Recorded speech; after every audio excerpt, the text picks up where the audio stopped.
very, very important. It is on how we can impact the next generation so that Kenya is a more Christian nation than it is today. Have you understood our objective? Our debate is not about now. Our debate is about the future. In 1974, I was the CEO patron of Mwendadu Secondary School. So I just realized it's 50 years since I became a patron. It's 50 years because it's 1974. I had started teaching in those days were called Harambee schools. And they had no Christian Union at all. And I had hoped to teach another school where there was a CU to help them. Now here, there's no Christian Union. After 1 week, I went to the headmaster and said, is it okay you allow me to start a Christian Union? The headmaster said, see, there's no other club in this school. The condition is, if you start one, everybody will belong to it. I said, no. That's not the way you start a CU. A CU is for the willing, not the whole school. That whole school thing is there also, but it's different. What I was after is those who are willing, you spend time studying God's word. Say, no. The condition is, if you want a Christian Union, you must come. So we announced in the parade ground, there will be a Christian meeting in the evening. And of course, it was compulsory, so everybody had to come. But I had to find a wise way of, after talking to them, I asked whether a few would like to remain behind, we extend the meeting. Those who remained behind became the founding CU in 1974 of Mwendadu Secondary School. These days when they invite me to go to speak, I still remember that small group of young people. It was a mixed school, so there was both boys and girls. I know they started. And now we meet, now if you see us, we are all grandfathers. You can't tell who was a teacher and who was a student. So they're introducing me, and they have grandchildren who are older than mine. Because after that I went to university. Those who finished Form 4 quickly and married, their children are older than mine. So, but I meet them. The other day, one of them has been the chairman of the PCA church in Thika, and he invited me, and I was so proud to just see that boy of 50 years ago is active and running the programs of the church. I was so grateful that I was involved as a CU member. And then the other day he called me for a retirement party because he was retiring as an elder. And in PCA they retire at 65. That tells you he's not young. I'm in my 70s. He's in his late 60s. And I was happy. I'm saying all that introduction to tell you that if you are not involved with young people, you are missing.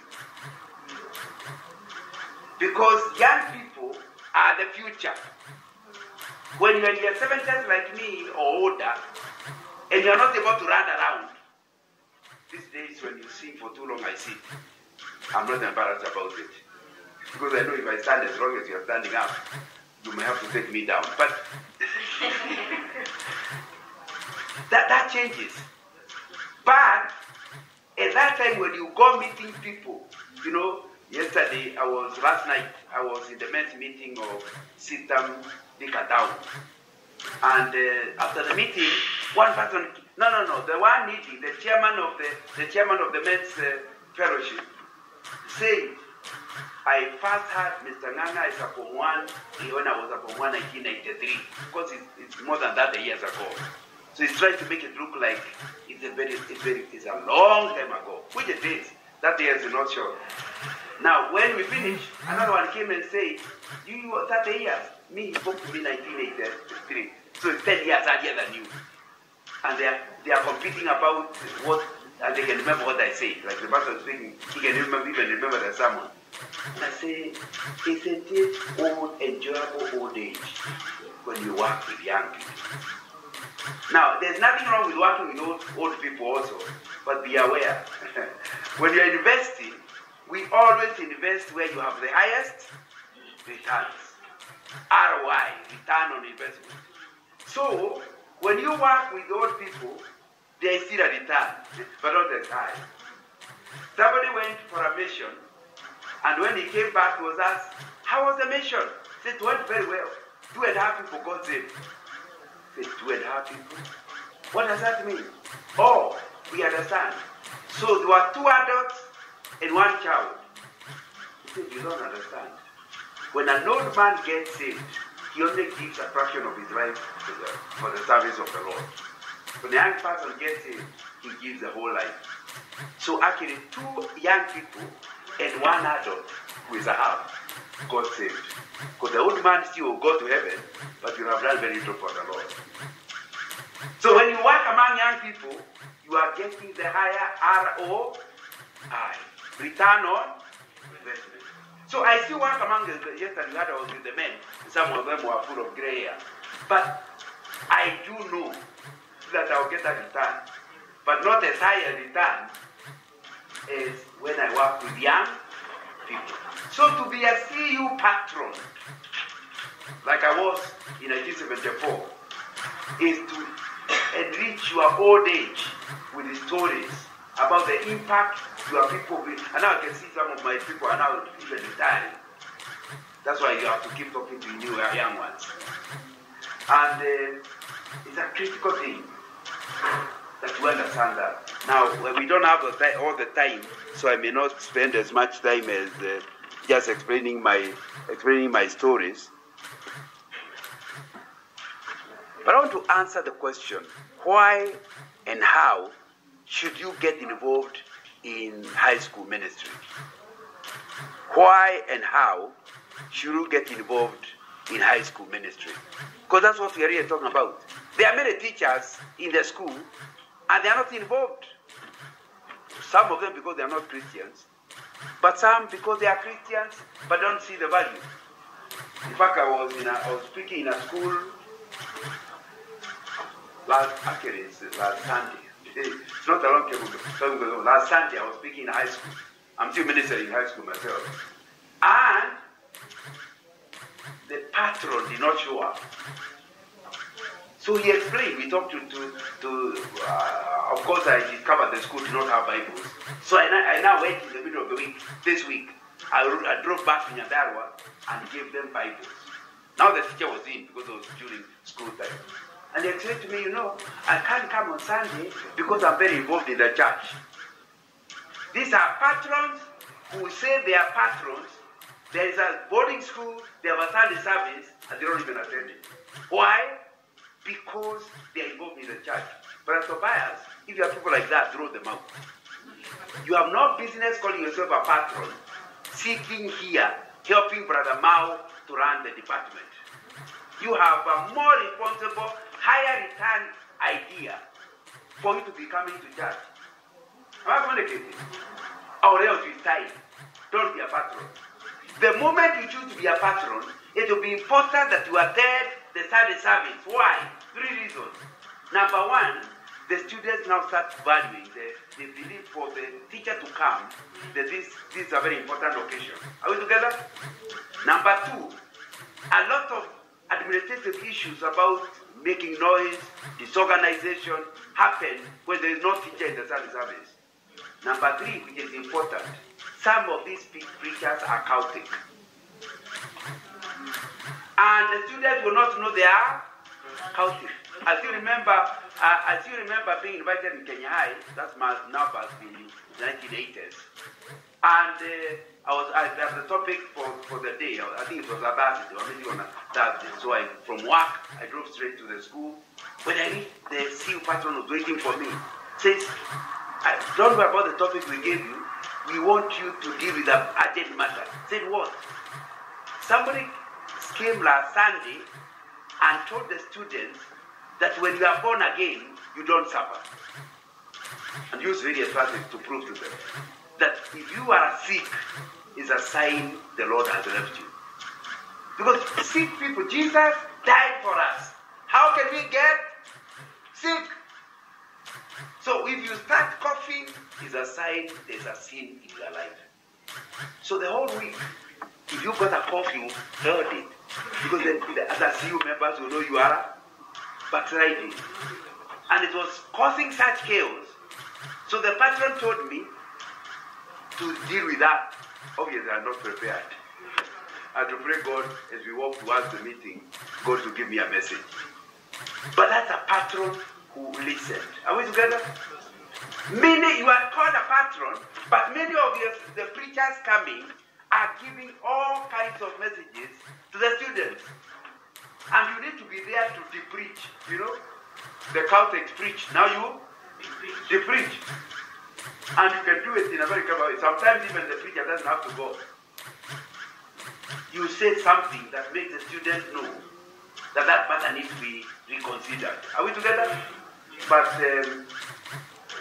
you may not even understand. You have to go to the meeting in the week and say this is what the Bible says on the subject we had last Sunday or whatever it was. That is the major responsibility of a patron. He is an adult who makes the CU know what is Celtic and what is not Celtic. And it will be very important to understand a CU without a patron, the CU will still run, but they don't have a gatekeeper. And that's your big responsibility.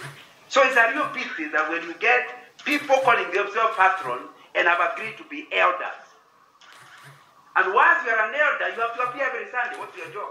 See, an elder is somebody who can counsel, help the pastor to do ministry. Am I right?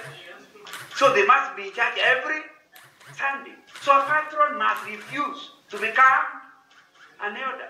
And we are not suggesting you don't belong to a church. We are not suggesting they are not things you can do. But you can't do a job that requires you in church every Sunday. And that's a choice you have to make. If you feel you don't want to make the choice, simply allow somebody else to become a patron. Like now, I discovered that school has a patron, or the official one, who is too tied up in the church. There's another Christian who was more available. But it's not the patron. The patron was the title. You know, I'm called patron. Now, you need to understand, one day you'll be answered before God. For agreeing to be called a patron, and you are not willing to sacrifice, you are charging both. Am I communicating? Because you see, and don't listen to my words, listen to the reasoning. I'm talking about your responsibility is to be the gatekeeper. How will you be a gatekeeper when you are not in the meeting? One of the ways of knowing you are a patron is that you are not a preacher. Your job is to sit quietly in the meeting and then react to what the preacher has said. The way Tobias is listening to me. He's a pastor, he's a preacher. But if I go off, he knows how to correct me. Are we together? So it's important to understand that that's what we are really talking about. But let me emphasize, the youth are people that are critical to us. Generally speaking, the real youth, according to the UN, are people below 25 years, are below 35 years. But according to the Bible, they are people below 20 years. Let me read for you Numbers 1:3. You and Aaron are to number by their division all the men in Israel, 20 years old and more, who are able to serve in the army. Numbers 1:22. All the men 20 years old or more who are able to serve in the army were counted and listed by name, one by one, according to the records of their clans and families. Are you hearing? To the Bible, you become an adult at the age of 20. So high school people, are they adults or youth? Youth. That's what you need to understand. Numbers 32:11. Because they have not followed me wholeheartedly, not one of the men 20 years old or more who came up out of Egypt will see the land I promised on oath to Abraham, Isaac, and Jacob. The people that are below 20 are not held accountable for the wrong decisions. The parents are blamed for it. Are you hearing? This is a 19-year-old boy. When they were told to go to fight, he didn't go. But he's not being blamed. So when Israel was condemned, the people that died in the desert is anybody 20 years and above. So you need to understand the Bible is a thing. So it is you as a patron who is above 20, I guess you must be above 20, who will be held accountable for what goes wrong in the city. Are you hearing me? Yeah, because that's what he's saying. The people that are above 20 were the ones condemned to die in the desert, not the ones that were below. And we can go on. Then go to Ecclesiastes chapter 12. Given that I have to finish by 10, I don't have a lot of time to... actually, time is far gone. You may have to give me a little few more minutes. 15 minutes. Remember, I'm reading Ecclesiastes 12. Remember your Creator in the days of your youth, before the days of trouble come, and the years of approach, when you will say, I find no pleasure in them. So the youth, these youth people, there is a lot of enjoyment. Your body is okay, and you're active. That's why teenagers and pregnancies are sisters. Why? Because the body is active. And it's the work of the patron to tell him, thank God you're active, but not yet. It's a responsibility. You must teach the child that there is nothing wrong with becoming, feeling the way you are feeling. Which you are not feeling when you are when you're private, you are not feeling that. Now in high school, you feel it. But somebody has to teach you how to wait. It's a result of the patron to teach the young people to learn the importance of waiting. And why it is wrong to be active in sex when you are still a teenager. Tell them, let them know that when a girl below 20 gets pregnant, the doctors say it's a difficult pregnancy. In fact, they want to admit you in advance because the pelvic bone has not developed enough to release a baby. The ovaries are okay, you can get pregnant, but the pelvic bone is not ready to release the child. So it's called a difficult thing because the intention was not for you to be getting children before you are 20. That's why the bone is still developing. Does a 15-year-old girl know that? No. It's the work of the patron to explain to them that you're there. The same thing with the boys. At the age of 14, that boy can just get a girl pregnant. But can he be a father? No. He needs to understand that some things happen earlier than others, but you need all of them to be ready before you do. That's part of the responsibility. They are being told, please remember these are days when you feel pleasure. And it goes on to say, verse 2, before the sun and the light and the moon and the stars grow dark, and the clouds return after the rain.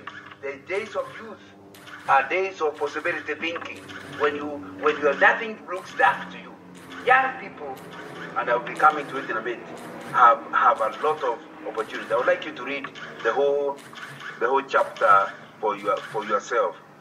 But hear this: 75% of people who die saved, God saved before they were 25 years old. Let me ask you a question here. How many people here were saved before they were 20? Someone, put up your hand. Anybody who was saved before they were 20 years? If you are not saved, it's okay to do it. Don't have your hand. Now tell me, please put up your hand if you are actually born again. If you are born again after you are 20. Put up your hand. Tobias, just now, of course, I'm not discouraging you, but Pastor. But the truth is, work with those people. You are working with people already saved. Most of the people get saved before they are 25. In fact, studies have shown, if you interview people who are dying and ask them when they got saved, they talk about people who died saved, were saved before they were 25. There are people who get saved later, but there are very few.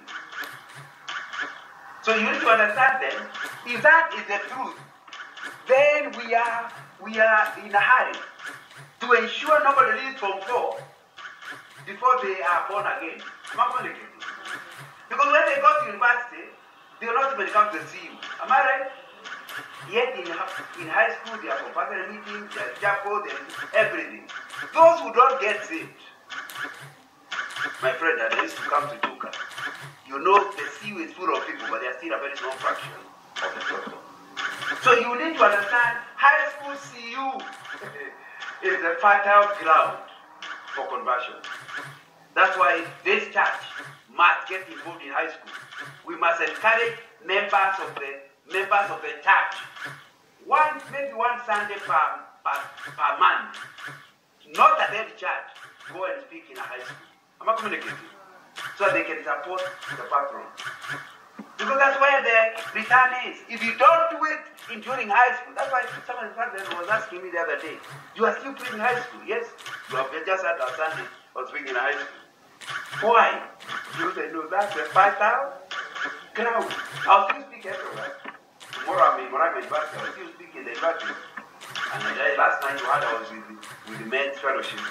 But I know I cannot get as high as down there like I get when it comes to speak to your students in high school. And it's important for you to understand. You know, just to tell you how powerful working with students, and I'm not including anybody below 25, is student movements have determined the direction of nations.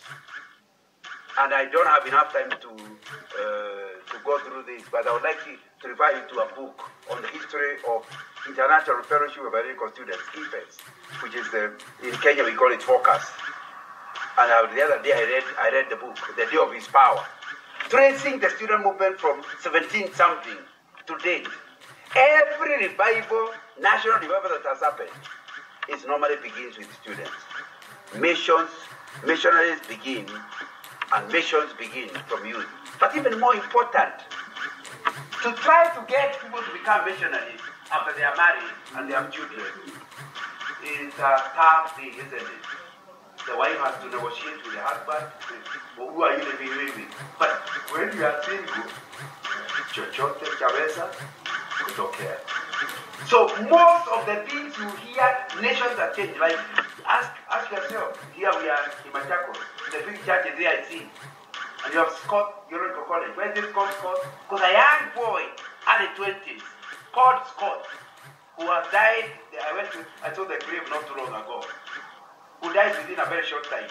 That's why he never reached up here, he was down in Makueni. And they were dying one after the other. This one dies, his brother comes. When this one dies, another brother comes. They were committed to the evangelization of Africa, but they were not old. They were young. So what you do in your high school, and for this particular issue, also in the university, determines. And this week I had a very interesting experience. When I used to work for Shell, there's a time I was covering about 10 countries of Africa. And one of the countries I was covering was Ethiopia. So I happened to be in Ethiopia. At that time, Martin Madoka was the Minister of Foreign Affairs. And he wanted to meet Kenyans. Since I was there, I also joined them in the embassy. And I was thinking, people, what do you do? Most of them are expatriates in Ethiopia. And I met one young man and said, what are you doing here? I'm a missionary. He said, missionary? Yeah. And so he told me how he learned when he was in college about the importance of mission, and what God was calling him to Ethiopia. And we started supporting, my husband and I started supporting him at that time, more than 20 years ago. And he's still in Ethiopia up to today. But this week, he told me, brother, I'm in Kenya, can we talk? So I took him 14. And I actually started telling him, because we have a mission conference for Focus this year. So I told him, you know, you need to come back to Kenya and talk to the young people how, as a young person, because I met him as a young person at that time, you are able to hear God's voice. And the things God has accomplished in Ethiopia, and now no longer in Ethiopia alone, in this region, because of that thing, or because of commission. No. Me, I did not attend commission. Somebody came to our college and kept coming, talking about the importance of giving our lives for mission. It was somebody called Olenjoy. I said, Olenjoy, the one who was Kenya Power. Yes, he was working for Kenya Power, who happens to be one of my mentees. And I don't think Olenjoy can remember ever preaching in that college. But according to him, it is that someone in that college that got him opposed to my life. And the same person, at that time, there's no issue. Do you know how he went to Ethiopia? He just took a lorry. Those days the road was not made. All the way hiking a lorry until Moyale. Then started hiking others until he found himself in Addis Ababa. On the back of a lorry. Tell somebody of my age to do that. Are there chances? No. That's what it was. And now that man is doing another. He was in Kenya because he was talking to people about how to do mission work. And the next time you hear him in Somalia, the next time you hear him in Djibouti, the next time you hear now he's an old man. His son has finished university. But that time he was just somebody who was just left college. And I worked with him all those more than 20 years from the time I met him in the embassy in Addis Ababa. I hope you are getting the idea that if you want, and that's why I told you the theme of our discussion is the future of this country. But now you hear it's not just the future of this country, it's the future of nations. Are we together? Of course, old nations like him now, he must be in his 50s. He has already been mentioned for long. I agree. But the decision is not made now. It was made when was I. Are we together? And that's why you need to understand as a patron. You may determine. You don't force anybody, just talk. You just invite speakers. Like you should tell me when that man is in Kenya, you should come to see him. Talk about himself and the things God talked to him as a young person. And the kind of impact he has made in the whole of Africa. To go to that decision that somebody went to see you and talk about it. And I think that will be something that you have to ask yourself. Why is it that they are the the youth are the backbone of nations? Number one is because they have physical strength. I'm still in Ecclesiastes chapter 11 and 12. They are the ones with physical strength. Number two, let me just tell you, not even a complicated one. When you go for missions, you eat whatever those people eat. You can't say, if you refuse somebody's food, you'll see you as an enemy. But at my age, in my 70s, I am very careful about what I eat. Am I really getting it? So you need to understand, that's why you need to talk to them when they're in high school. When they form that idea, they have the kind of physical health. Number two, they have time. Even if I waste a year, I can still correct it, isn't it? When you're in your 70s, you are careful with every day. A young person can do something, can even do a project at his waist. And later you hear he rose out of it, and he's doing wonderful things. Are we together? Because he has the time. He can take a bigger risk. He has the time. He is a risk taker. He can take risks. And young people are learners and easily adapt to new things. You go to a mission field, you have to learn their language. When you're in your 70s, you still can learn. But can you see the challenge? So you need to talk to understand when you are a few patron, you are dealing with many positive things about it. And I don't think I better just leave it there. Let me tell you, the people that are in charge of high school ministry are called Kenya Student Christian Fellowship, KSCF. Patrons, have you ever heard of KSCF? Yes or no? Yes. Okay. And I would like to encourage, because to tell you a few things about it, I've been the chief patron for many years, of the chairman of KSF in the 1980s, 1983 to 86, of the chairman of KSF. And they are dealing with schools throughout the country, and they have done that from 19, they were going on without registration from 1950, early 50s. They talk about over 70 years. But they were registered officially with the African in 1958. So the government knows KSF is registered to coordinate the work of the city. So you as a patron may need to find out how to get you connected to KSF. And the church also should find a way of connecting to the KSF, because that way there is better coordination of the CU. The first camp I said is in 1984, the original 1958, and I can talk about the first general secretary.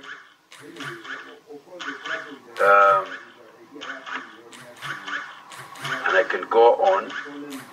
The vision of KSF is a generation of role model Christians having godly values and playing an active and positive role in church and society, which should also be the vision of the Christian Union.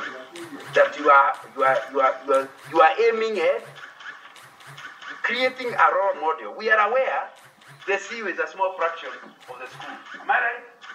So what we are trying to do is produce out of the CU role models.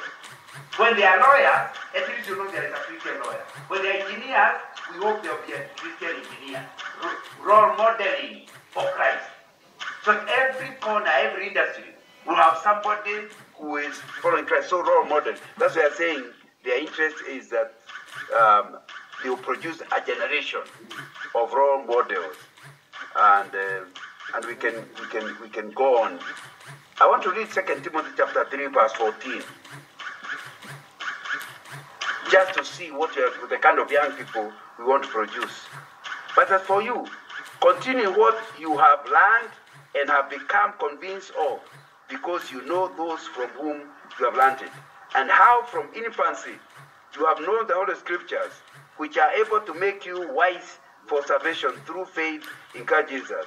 All Scripture is God-breathed and is useful for teaching and rebuking, correcting, and training in righteousness. How are you going to produce these role models? Through Scripture. The most important deliverable of a CU pathway is ensuring that every student who claims to be born again has 4 things. Number 1, they are having a systematic daily quiet time. This Harry Cotter, the past general secretary of KSF, came to our CU in 1968, and he talked to us that you can't claim to be a Christian when you don't have a systematic daily quiet time. And he says systematic because people read. Not just some people who wake up in the morning to read, and whenever the Bible opens, they read. You also read the Bible. That's not the way you read. The Bible must be read the way it was written. Chapter 2 was written after chapter 1. So don't jump to chapter 2 before chapter 1. So, and he explained to us the importance of having a guide. Somebody who has divided the Bible into small portions so that you can take a portion every day with the intention of covering the Bible from cover to cover. And so, one of your responsibilities as a patron is to ensure the big percentage of the CU members actually have one-on-one time with God. And they have a guide they are using. They are not opening the Bible like a witch doctor's book and read wherever it opens. That one of the books he introduced me to that time, the book called Daily Power. It was 1 shilling and 20 cents. You think that was cheap, but that was all my pocket money. And they told me, if you have daily power, 20 minutes or so every morning, you have been a student. If you give 20 minutes only for the quiet time, by the end of 7 years, you have covered the whole Bible. They have divided the Bible nicely for you, following with a calendar. They follow the year's calendar. So every year you buy one. And if you read consistently, in 7 years, you cover the whole Bible. For those who are older, they have another one for that are longer passages. So that you can finish the book in 5 years. It's called Daily Guide. And it's the work of the patron, look at it, find out where it is, and make it available for the students to buy. I'm not communicating. So that by the time they leave high school, they are understood. Even last night, I still used the Daily Guide. That is for 54 years. 6 days to 8 days. It will be 4 years. In a short while, it will be 60 years since I started reading the Bible in a systematic way at the beginning of 1968. And that's your responsibility. That whoever talked to me that time today, I'm still benefiting from it now. I'm not communicating. When you learn the discipline of meeting God daily, you feel like there's something wrong with the day, but you have not met Him. And it's important that the student learns. That's what the word of God is saying. The Bible is telling us here. People is being told, Scripture is important. You have learned it from the time you are young. And it has a responsibility in creating values and giving guidance. So it's a responsibility to ensure the people have a quiet time, number one. Number two, that their quiet time is systematic. Are we together? That there is some system they are using. You know, if you are not careful, you pick a book called, it was very popular in the university, called the Daily Bread. Daily Bread was very popular.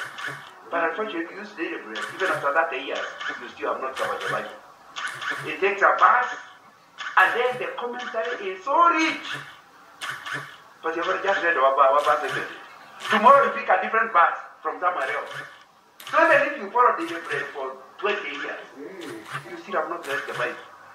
So Daily Bread is a good book, but it's called supplementary. Our textbook is the Bible.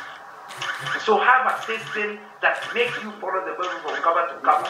Then the extra time, now you can follow a different, say Daily Bread, whatever. By the way, I also have a day by day, it's day by day with John Nana. If you go to my website, you'll see how I have a system, which you can also follow. But don't follow it and assume you are going to know the Bible. These are favorite verses of John Nana. No. I've read the Bible in order to teach my favorite, isn't it? So read yours.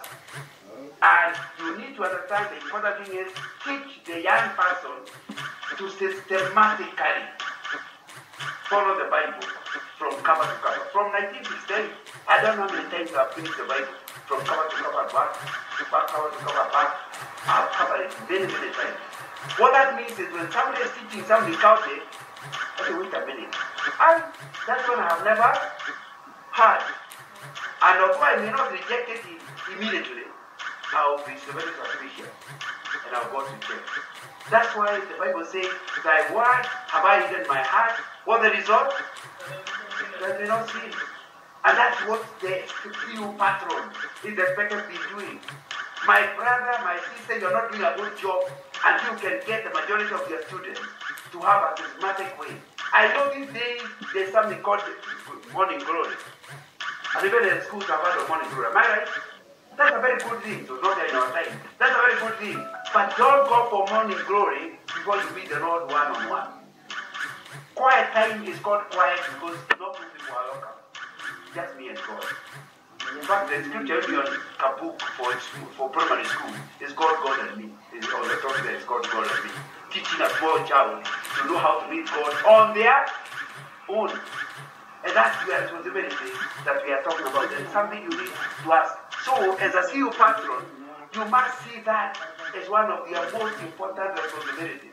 Helping the young person to study the Bible on themselves, meeting God. And what before, of course, a quiet time in the home, the reading of God's word, the meditating on God's word.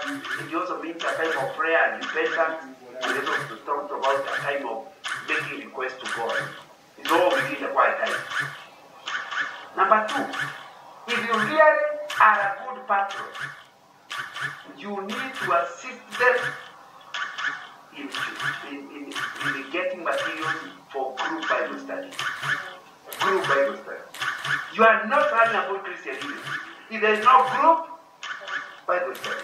Because the things you are reading alone are important. But if you come in a group, in a guided way, in other words, we are in a topic, there must be questions that guide you on where to read and how to deal with it. So I see you where members are not doing Bible study will become a CU that are excited with speakers, but they themselves don't know how to read God's word. And there's a big difference between the quiet time and the group Bible study. Both of them are useful. I don't have enough time now to deal with it. Both are useful in different ways. Because a Bible study is, you are not allowed to be more than 10 of you. 7 is the ideal number. Why? Within 1 hour, if you are more than 10, some will not talk. And the idea of the Bible study is that for people all to have a chance to share with each other. And what happens is, we end up correcting each other when you do Bible study. Because you say something, but that's what the Bible is saying. So you are helping with the doctrinal development of the child by allowing them to study together as individuals. And when you love the idea of Bible study, even after they leave school, when whichever church they go to, which has no Bible study, to begin one. When I committed myself to Bible study, every estate I've ever stayed, I when I left university in 1927, that's 46 or 47 years ago, everywhere I go, I begin a Bible study. For my sake. Because I know I'm studying the Bible, I would like to hear what other people think about what I'm Bible. Are we together? So it's important. Everywhere I go, I start a Bible study. But it all begins with, because in high school, they told me the importance of meeting others and studying the Bible. Because they had the advantage of that group. When somebody starts backsliding, the first group to notice are members of his Bible study. Am I right? So you tell the patron, so and so, we don't see how things are going. And since you are not with everybody, it's important to create those groups. Then the leaders of those groups are the ones the patron meets. How is it going? What challenges are you going through? What are the issues? And it's important that you do that so that you are not necessarily dealing with every student directly, but with that group leader. Every 10 people have one leader and you are dealing with them.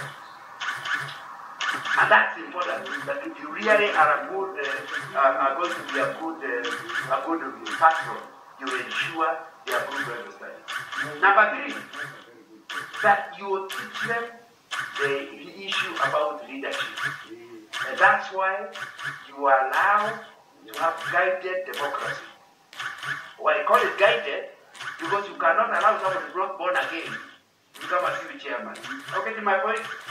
It's the responsibility of the patron kind of to control the nomination process. If he does not have a vote, he does not have a vote, but by creating rules, then you can't end up with wrong people in the leadership. That's what happened when they wanted to replace Judas, or the Judas died. Somebody created rules, said nobody can become an apostle unless he was with us from the beginning. There are rules to control. So you need to understand is the one of the most important responsibilities of a patron is the creation of leadership. You cannot be on a trip when they are doing elections. You must get involved. But in which domain you are involved from the back. The average member of the team does not even know you are doing this. Because you are dealing with the committee, the ongoing committee, and they prepare for the election. And you are working from behind and giving them rules. Then the elections are done.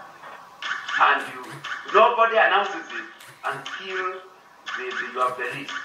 If still after all your efforts, one of the groups, and you know it's a group because you have discussed it in the staff room, it ends up in the committee, you have to have the wisdom of how to remove them. It's the responsibility. You cannot call yourself a patron and allow every big Harry Musioka or Tieno to become a leader. There must be a process. Why? Because the Christian Union is a members club that exists for non-members. You have to understand the joke. It's a members club that exists for members. I call it a members club because not everybody can be a CU member. It is only for the same people. Are we together? And therefore only the same people can get to be elected. However, the CU is trying to reach everybody. And the COB, everybody is welcome, everybody comes to the meeting, and you must teach the students to understand the CU is not a club. That's why we call it a CU, Christian Union. And like the dancing club, you're told, oh, who are you coming? You're not a member. No, the CU welcomes everybody, ministers to everybody, but still, the members club. That's why you have to take responsibility of guiding that process without taking over. Because if the patron seems to take over and become a dictator, there are people who would backfire. And you end up having no control, no effect, and you wonder what's happening. There needs to be a lot of wisdom with young people. Because you are teachers, you are trained that way to find a way of ensuring that thing is done in a proper way. So that is the responsibility as a patron, and it will be important that you actually deal with it. Next, you as a patron, and I said it, and you are talking, you have been quite time, you are talking to the university, you are talking to have an organized Christian union, and not just through the election process, but you are one of your major jobs is to vet the speakers. Vetting the speakers does not mean your friends are the only ones who can come. It means when they give you the list of suggested speakers, you can call Pastor Tobias and say, have you ever heard of this John Young? Then if Tobias doesn't know, call Brother Wow and say, have you ever heard of this speaker? That's vetting. It will be dangerous for only your friends to come. Because then you are not giving them quality. Am I communicating? So you need, vetting means you use other people to help you to know whether that person is saved or not saved. And it is the responsibility of the stew patron to ensure the vetting process. And then obviously, he is the one you are going to be in the meeting. When he speaks the first time, you can decide whether you ever come again or not. And you will not tell the truth. That's what he says. That's what in the Bible. You cannot invite him again. But at least you need to vet that process and ensure there's a problem. So one of your key deliverables is leadership training. These are young people. They have become secretaries. What does secretaries do? How do you write minutes? And you don't have to do it yourself. KSF will help you with the people that have those skills. All you need is to pick a Saturday, maybe one Saturday per term, where you call, ask the KSF team to send people to help you to tackle the various speakers. The one for chairman, the one for secretary. How do you prepare a program? How do you develop a deal? How do you do the topic? How do you write a letter to a speaker? All those, you can't assume the person knows. They need to be trained. And the responsibility of the patron to talk to the KSF for them to start about to look for a date and then ask them to send the speaker. Are we together? All that has to do with the training of the people that are in leadership. But, and I have to finish, one of the things that you must do is ensure you deal with spiritual discipline. It's a scriptural thing that for this, because we are human beings, there will be people who do wrong. There might be a way of helping them back, rehabilitating them. But when they are being rehabilitated, they could do a lot of damage among the brethren. And the work of the patron find a way of dealing with it, spiritual discipline. And you know why there needs to be discipline? Because Jesus said, in every church is tares and wheat growing together. And you're not allowed to remove the tares. Jesus said, if you remove them, you must remove wheat. So allow them to grow together. So every CU will have some fruits. Don't be quick to remove them. But you see, as they grow, you will see the fruits, isn't it? The Bible says, we shall know them by their fruits. So it's important to understand there must be a way of disciplining. So that somebody who is not the appropriate person, and we are not talking about just leadership, any member in the CU, there must be a way of helping them. And the work of the patron. And some require counseling, and you may need to call somebody from outside who is trained as a counselor to come to see you and counsel one-on-one with the people. Or if it's a topic and it's affecting many people, it may be important to find a way of going to the school and allowing a speaker to come and tackle that area of need. And that will be important. What is your philosophy of ministry? And I'm finishing. That will be important. You must be Bible-based. I know you come from a denomination, but remember the CU is not a church. It is a bringing together of people from different churches. The CU does not even need to know which denomination you are there. Because you are not trying to recruit people from your church into it. So you must be Bible-based. The critical thing is, don't tell them my church doesn't teach that. Tell them the Bible does not say that. In a CU, because people come from different directions, the Bible becomes the arbiter. Now in a church, it's different. Like here in this church, and I'm not suggesting you follow us, we are Pentecostals. We are noisy. We believe that if you really want to serve the Lord, you must get spirit filled with evidence of speaking tongues. You may like us, not like us, that's our church. But that's not what we tell the CU. Not communicating. So it's important to understand for the CU just quote the Bible. And it's the wisdom of the pastor to understand that if you try to come, when the parents of other children learn you are recruiting the CU members for your church, they will refuse their children to attend the CU. And remember the thing is going to resident. What will you have achieved? The CU is not the recruitment ground for your church. It will be dangerous for you to do that. Even for us, as a church, when you come to your school, we will not be trying to recruit people. For here, we will be recruiting for heaven. And three systems, that's an issue. That's a major deliverable system. One of the ways of knowing a cult is that they believe they are the only correct ones. All the others are wrong. System doesn't believe that. It's not a cult. We know we have a ministry, but the other people is equally good. Also with ministry. In other words, the young person can choose system or choose another church or other church, and we are happy. What we are worried about is young people not going to heaven. And the CU patron might be like that. Where what matters to you, are you Bible based? Do the students understand that what right and wrong is right or wrong simply because of what the Bible says? That should be the philosophy of your ministry. Number two, are you, is a CU you are leading undenominational, even as it is interdenominational? Undenominational means the CU cannot be associated with any denomination. That means it's undenominational. Interdenominational is it encourages the students to belong to their churches. So although the CU itself is undenominational, the members of the CU belong to the denomination. Am I communicating? So you as a CU patron must encourage the CU to be both undenominational and interdenominational. Am I clear on that?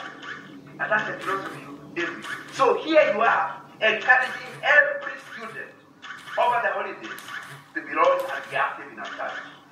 And yet here you are telling them, don't start trying to preach what your church or does not. Tell us what does the Bible say is the thing you need to deal with. In your program, you need to be, the philosophy of ministry, to be spiritual need based rather than invitation based. What I'm trying to say is, don't invite people because they are your friends. Find out whether they can deal with the needs of the students. One of your bigger responsibilities as a patron is to help the students to understand how to generate issues that are happening in the school for which the topic. So next term's topic should already be forming in your mind because you know what problem they are there. Now, so you do not decide that as who you are inviting until you know what the needs are. Are we together? Never say our speaker is going to be younger. No, first of all, the need is sexual purity.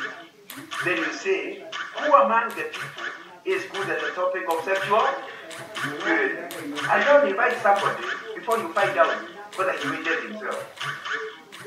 Now, here you are. I got married almost 45 years ago. You know, if there's something went wrong that time in 1970, even when I'm speaking, I'll be very guarded, isn't it? I'll not tell the students about waiting, because I myself never waited. I'm not communicating. So you have to, don't just call people because they are wonderful. There are some people that are wonderful speakers, but they have a baggage they are carrying on certain topics, so save them the embarrassment or save them money. Are we together? So it will be important that you understand that who you invite should be need-based rather than speaker-based. If you invite the speaker, then he determines the topic, isn't it? Oh, I had Brother Ngaya talking on this topic, let him come. No, but that may not be your need. First of all, if you don't know, determine the need, then look for speakers. And if Ngaya comes up to be the right speaker, that's okay. But don't begin with a speaker. Begin with a topic. And lastly, the CU, I've said earlier, exists for the whole student population. In other words, the success of a CU is what I call penetration impact. What percentage of the school is a CU? Do you know what percentage you have raised? The population of the CU is a percentage of the total population of the school. Of course, you have to be good in mathematics.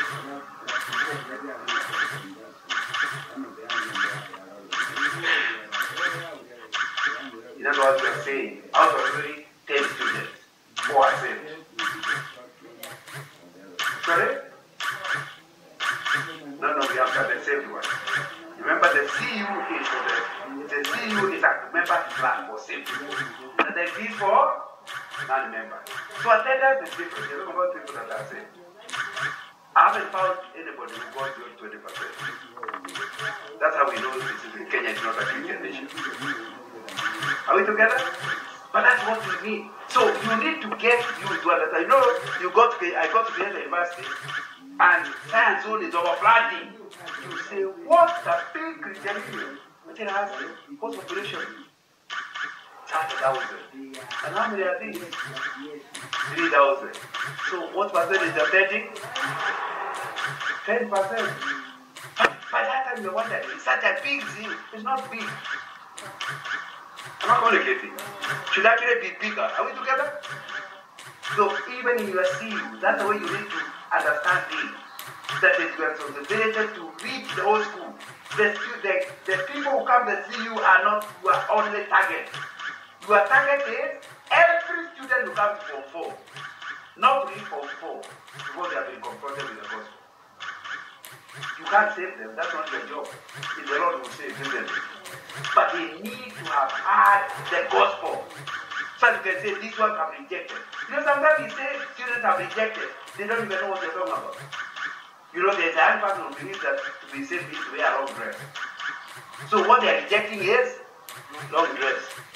They have not rejected Christ, they don't know him. They only know the one with long dresses. Who will tell them the length of the dress is not Christ? Are we together? And that's why you need to explain what is the gospel. And that cannot be done without a proper system that ensures every student, and for you as a teacher, every cook, every watchman has been confronted with the gospel. That's why they see the gift. So you must see yourself vis-a-vis the totality of the group. I have to open up for questions. So you can see we can go on. I've sent Tobias a few of my talks elsewhere, hoping that you pass it on to the patron. So that because I knew within 1 hour I can't cover all that they need to cover. But have I communicated? Patron, did you understand me? Okay. So we are now in question time. I'm checking what you have sent, but if you have, if Brother Mao is getting somebody willing to verbalize it, that's still okay. Who has a question?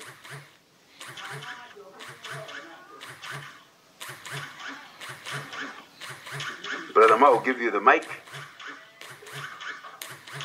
Okay, thank you. Thank you, and I have to ask.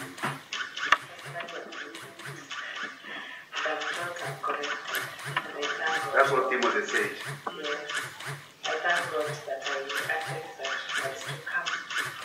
Also, I'm very glad to see you.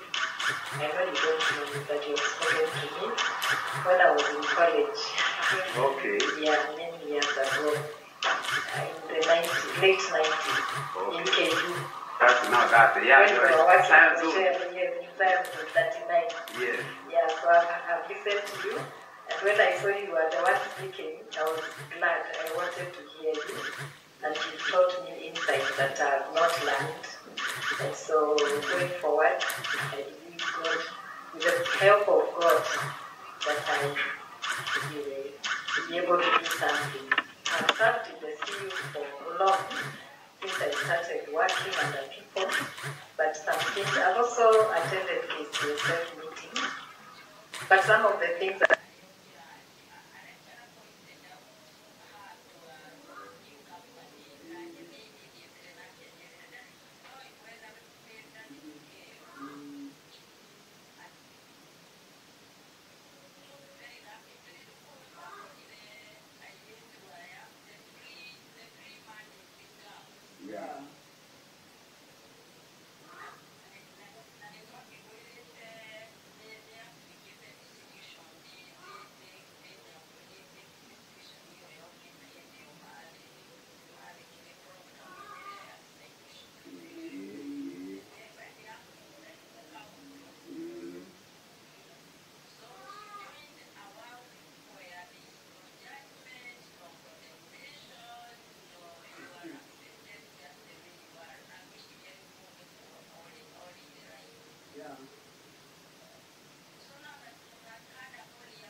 40 years of prayer, like my wife normally says, the job you will never graduate from it or a generation.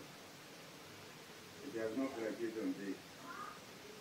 Now, they are talking to you now. They are kind of naming you guys are dead. Lay at the Woody Phobia, or what you got out of the idea, okay, one out of the magic. How would you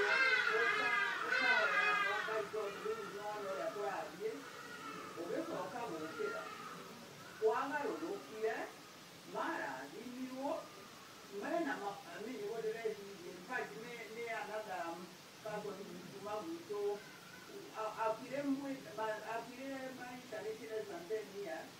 Na nipikaje na nyanya na mtumia dari bila na wepo yale wote yale yanapika na pia leo watu wanatokeza na toa mwako mo adi eo kona ha no ombo de hadiro mwa utari hadu ati aro gamere ngene modu ina getio mutumia ujara kile de abade na ogrendi ni mutumia wa munene muno ojo all the more kana ba meriti aona kule mara tutawira I say aria ega ni wa magegani yai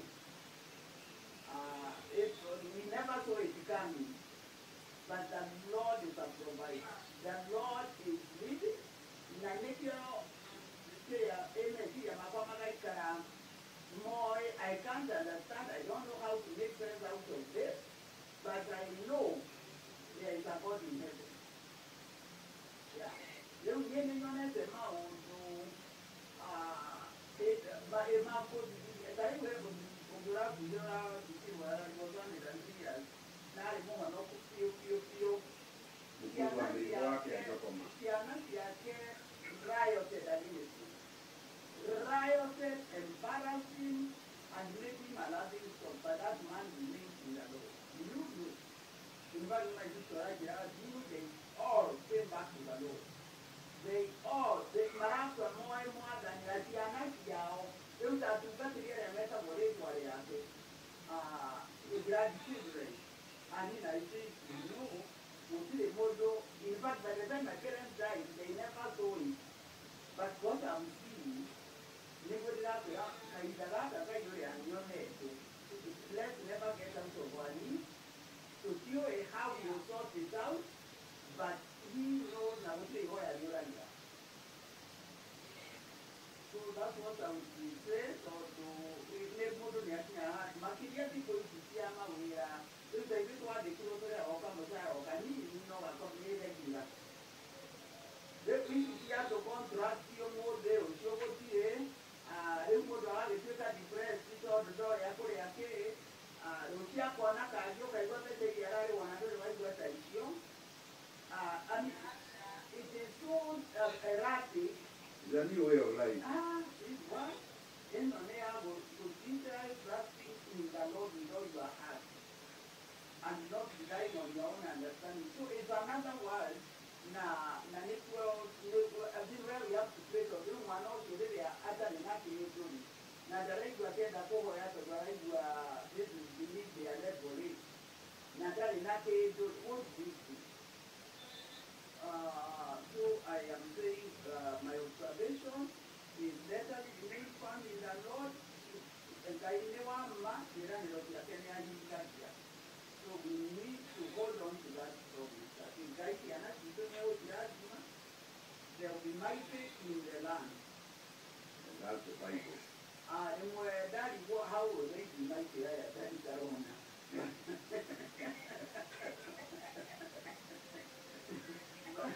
But I keep praying that there will be mighty in the land. They will let not be followed. They are Mama, I say, the word of God. So, this week, how you go there and again, I mean, this is where any young girl we are at the Valentine's dinner. You can hear, you know what I know about women and the prayer. We pray another of prayers. What do they boy and then Jack? At the Muduria, you know, one guy almost. And they are things to do, what you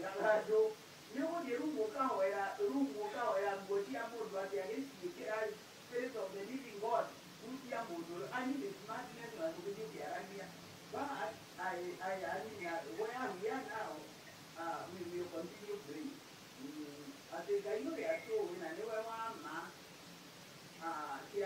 So they'll carry on the message we have. Yeah. Yeah.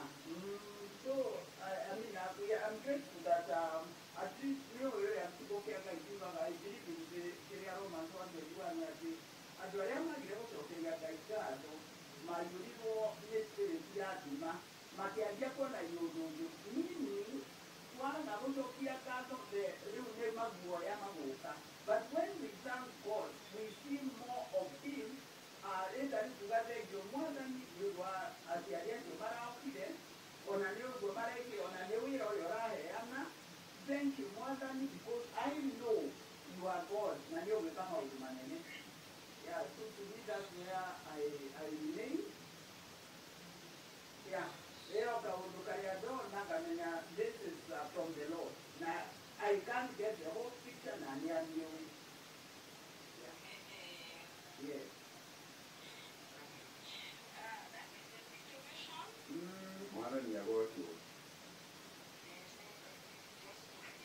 Amen.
key definition in what is success. Then at the core where you have success in a total one, Namale, so much your area the mago way to ya. Let me tell you, the better hard what you knew as a child, it was the last fire. At the core, the way to take care of what I get a full day, I am telling you, you will have another God without you.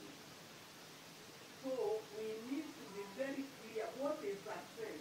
May you draw the money into a relationship with Jesus Christ and obedience. Sasa tunataka Roho Mtakatifu, tunataka Roho Mtakatifu.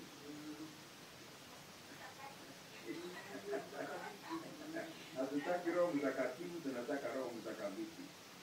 So the next time I got the apple, I mean, you know, Maria, at the doctor, and I came over there, they are not even sure how the titles follow each other. Now, they are too serious about them. I mean, why are we not the servants of the Lord? I'm a slave.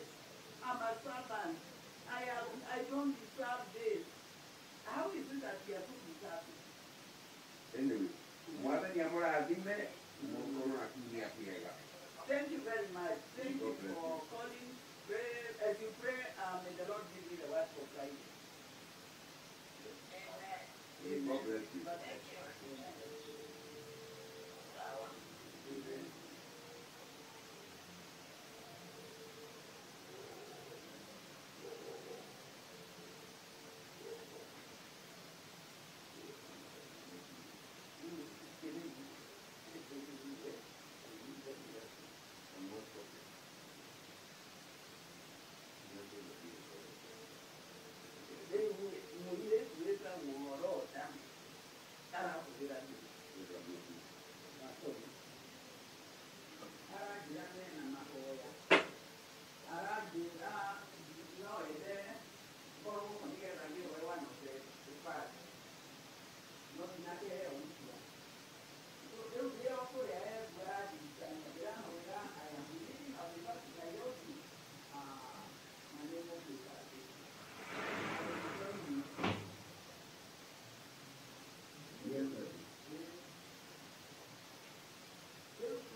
But you see what happened? You